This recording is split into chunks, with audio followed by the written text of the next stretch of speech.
So, Ange, wait a Yes. second. Okay. Can you tell me about your experience in the 6 and 4 challenge and why you signed up to it in the first place? Okay. So the reason I signed up for it was because of the fact that we'd had COVID. And whilst I was still doing new classes in the morning in the garage in the cold. But I'd stagnated. So I wasn't putting on weight, but I wasn't losing weight, which to be honest was okay because COVID was, just enough to deal with everything that was going on and the kids and school and, I got a year 12. So it was enough that I just didn't put on any weight. So I wasn't too stressed, but I thought I just got into this sort of rut. And I also didn't think it'd work. I thought there's no way you can lose 6 kilos in 4 weeks. That's just crazy. And I worked out that if I did it, I'd get a 7 in front of my weight, which was my aim. And I thought, okay, come on then, show me how this is going to work because there's no way. That's my dog. So yeah, so that's why I did it. All right, so just to prove me wrong. Right.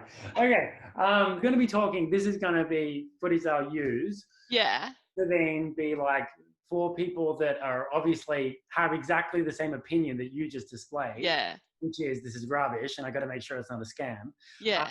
So can you, obviously imagining that you're talking to these people, this group of people, could you explain like what actually happened? Not like the what happens in the challenge, but as in how the experience of the challenge was for you.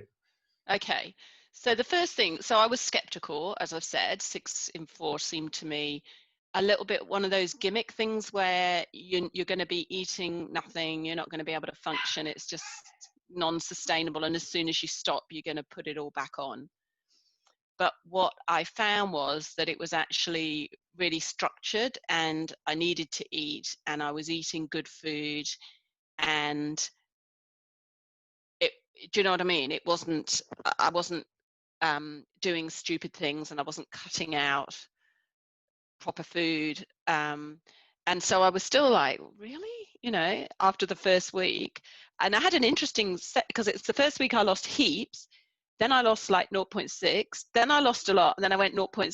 So I reckon there's this sort of pattern, you've just got to see it through because, it's not a straight line. It was very much like this. And it was just really interesting to see how, if you did that and you did it sensibly, how it worked. And I think week 2 is the difficult one because like you say, your body is, week 1 you've got a lot of reserves and week 2 was, tricky. And I didn't do as much cycling through it, but I did all the walking and so I was still exercising. It wasn't one of these things where you didn't have the energy to do anything. I was still doing the walking. And I just, by the end of I'd say towards the end of week 2, it was just a pattern and a routine. And I was just in this rhythm. And I still feel like I'm in that now, even though I've changed things and upped my intake a bit. The pattern that I was in is still there. Yeah. And how much did you lose and how many centimeters did you lose in total? So I'm afraid I was slack and I didn't measure, but I lost 6.3. So yeah, I stand corrected. It worked.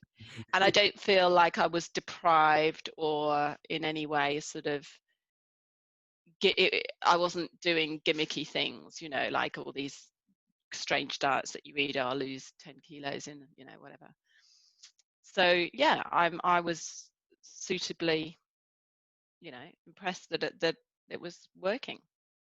Beautiful. And then for the person that is kind of on the sidelines but is keen to get started, but also is still a little bit skeptical. Like what would be something that you would tell them just to get them across the line? Well, I think it's a really good morale boost. You especially with weight loss, it can be quite a long process, if you've got a lot to lose. And what it does is it gives you that boost and that sort of encouragement that you can do it. So it's either a great way to finish off or it's a great way to start, or it just gives you that boost in the middle. My dog's driving everyone insane. Sorry.